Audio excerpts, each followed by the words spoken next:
Are you interested in buying yourself some Haikyuu merch? From Karasuno High Team, to Nikoma High Team, Shiratorizawa Academy Team, and Fukurni Academy Team. Go click the link in my description box now, and get some awesome discounts from 17% up to 71% off. They offer you free shipping as well. So, what are you waiting for? Link in the description.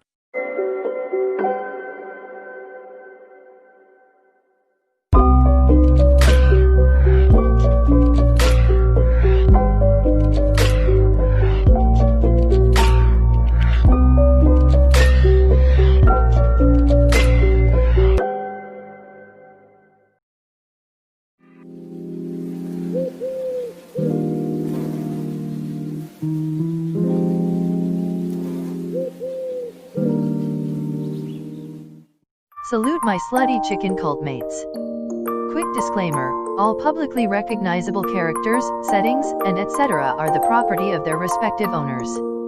The original characters and plot are the property of the author of this story. The author is in no way associated with the owners, creators, or producers of any previously copyrighted material. No copyright infringement is intended.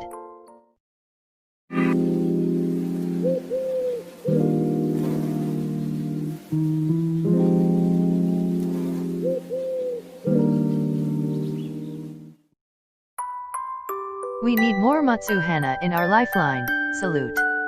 I apologize for disappearing for 2 months, like damn, I didn't even realize I was gone for a long time already. School has been keeping me occupied, so there's that. I'll do my best to keep uploading, but no promises. Anyways, this video was made for my birthday. Yes. A birthday special of my own. This is actually the first part/ship of the 3 that I'll be uploading, so stay tuned. There's a summary/info about the video on both the description and comments section. Enjoy.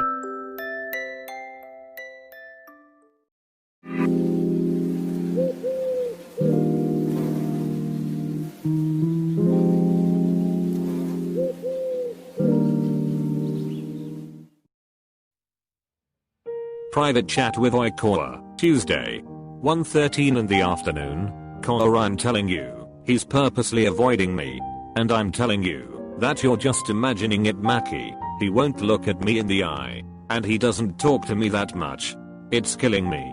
Jeez Maki, you're overreacting. It's not like Matsun has to talk with you every time. I know that, but this is different. It's either he's planning to do a huge prank on me, or I messed up about something, and he's angry about it. The thing is, I don't even remember doing anything to make Matsun upset. As I tell you once again, stop worrying about it. You know that, if Matsun has something on his mind, he won't hesitate to talk to you about it. Maybe he's just gathering himself some balls to tell you. You do know that he can be a wuss sometimes, I guess. Don't let it get to you that bad, Maki, or you'll get wrinkles like I were. Not the time, Kawa. Alright. Why not try and talk it out with him later on after school, okay? I'll tell Iwa that we'll go home on a different path, so you guys can talk. If something goes wrong, call me. Ellipsis. Alright. Don't go tripping yourself with guilt now. I'll try. The situation is not something you should worry about, so you know what's going on with Matsun. Ellipsis. Kawa. Not the whole details, but trust me on this. But if it was, yeah, no. Fine. But I'm still a little mad that you know something and decided not to tell me. Sorry, my kisses are at stake. So you accidentally got yourself into this. Yes. Ugh. This is making me legit cry. I'll kill Matsun if you do cry. This is a good drama, and I got stuck in the middle of it without any prior knowledge. At least you get to suffer with me, hun. Whatever. I have to go now. Mr. Chotten is here, and you know how much of a dick he gets when he saw one of us not paying attention to him. Yikes. He's the worst. Thanks for the time, hun.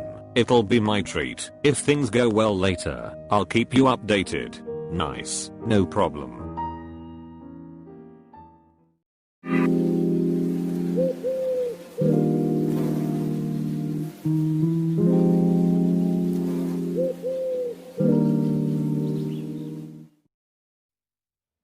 5:32 in the afternoon, after school, Iwaizumi and Oikawa excuse themselves from the duo claiming they were going on a date, and left hanamaki with Matsukawa. The two then went to a local convenience store to buy some snacks, though it was only hanamaki getting some of his favorite cream puffs, because Matsukawa told him it was his treat. Once hanamaki got satisfied with 7 packets of cream puffs in hand and Matsukawa paying for it, they continued their walk towards home. Hanamaki kept Oikawa updated as he promised, but it was silent and the only sound heard between the two of them were their footsteps and hanamaki munching on his cream puffs. It was awkward, too awkward for hanamaki's liking. Usually, they would already be throwing each other some silly memes, or complain about how domestic their friends become with one another. It wasn't until Matsukawa stopped on his tracks in front of an old park they used to play, when hanamaki looked at the other's expression, a genuine smile on his face as he stared at the park. They spoke in unison, looking at one another before a blush spread across their faces as they look away from each other. "Why, you can go ahead." Hanamaki cursed at himself for stuttering. "What's more?" Matsukawa was observing his behavior and letting out an amused chuckle. No, you can go ahead. I insist." Matsukawa smiled at hanamaki before quickly averting his eyes, looking everywhere but him. The pink twin raised a suspicious eyebrow at him, before humming to himself. "Since when did you become courteous?" He tried to tease a bit, but when he received no response from Matsukawa, frown dressed on his face and he looked back to where he was going. "You're acting really weird, you know. You kept avoiding eye contact with me, and our conversations went short to nothing at all, and that just happened within this day." Hanamaki looked at Matsukawa and wrapped himself in his arms, pouting. "Did I do something to upset you, Matsu?" Matsukawa looked at him for a bit, before groaning in defeat, whilst hanamaki glees. "So, spill." Hanamaki said, not letting go of Matsukawa. He takes a short time to collect himself some courage, moving a bit closer to hanamaki, holding both of their hands together, squeezing them lightly. "OI, you're scaring me."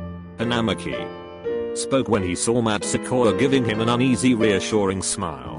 "Takahiro, if you're breaking up with me then I'm sorry, but you're mine, and you'll stay mine forever by the power of the body pillow of yourself that you gave me." Hanamaki stated in all seriousness he had in him. That made Matsukawa burst into laughter. "What the actual fuck, hero? I'm not breaking up with you. How did you suddenly get that idea?" "Well." Hanamaki squirmed a bit as Matsukawa only looked at him, waiting for an answer. "You were acting all so serious, and you even called me by my first name." Matsukawa took a second to understand what he meant, and laughed even more, which made hanamaki pout at him angrily, smacking his arm repeatedly in embarrassment. "It's not funny." "Goodness no, hero. I'm not. It's different." "So what is it?" Hanamaki stopped hitting him when Matsukawa went silent. The black messy-haired male suddenly got into his one knee, startling hanamaki, though not letting go of his hand, and fished out a tiny box from his pocket. "Hanamaki Takahiro." He started and hanamaki almost intervened when he beat him to it. "I don't really know what to say, since I didn't really prepare for this and I don't want to memorize the speech Oikawa gave to me, but I'm still doing it. Sorry, but you've been by my side since we were kids, and I can't imagine a day where you aren't, so I decided to bind us together, only if you agree though. So, will you?" Matsukawa carefully raised the ring near his hand. He could see how stunned hanamaki was, and immediately feared for the worst, when he suddenly could feel hanamaki moving his hand near to his face. That was so lame. What are you waiting for? Put it on me, stupid." Hanamaki stammered, blushing with small tears forming on the corner of his eyes, which he quickly wiped away. Matsukawa grinned widely as he slid the ring on hanamaki's finger without hesitation, giving it a small peck after. "This is only a promise ring though. I'll do it properly in the future. You better be. I didn't like the half-assed proposal you just gave to me, but I'll pretend I didn't witness that, because I love you." Hanamaki's heart exploded when Matsukawa leaned their foreheads together and gave him a quick passionate kiss before pulling out and grabbing hold of his hand again. Yes, I will. You're so demanding, like Oikawa. Who's the one who proposed to who now? Matsukawa inwardly groaned, while hanamaki giggled as they walked home hand in hand with a silver ring on hanamaki's finger that he'll most certainly brag about it to Oikawa later on.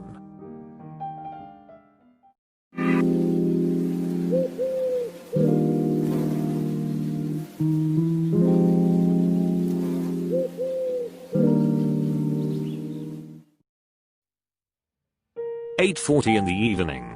Haha, look at this overly glorious ring on my finger, Oikawa, and fucking perish. Muahahahaha. Hanamaki boast for the umpteenth time that night. In the other line of the video call, Oikawa sighed loudly for how many times already, but he let his friend do his thing. After all, it was making him happy.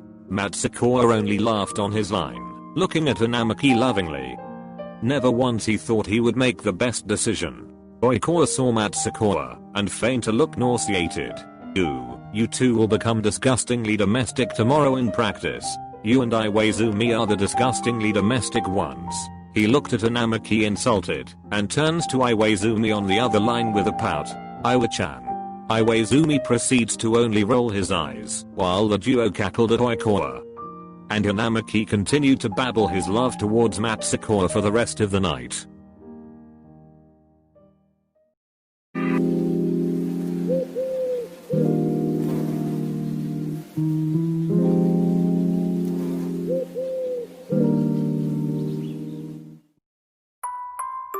So you've reached the end of the video, congratulations. Have an Oikawa. Happy New Year to you all, and consider this a new start to my channel. I am a new me, and I can't wait to get on uploading more videos to you guys this year. Have a great day, and keep loving yourself. OIKAWAKULT out.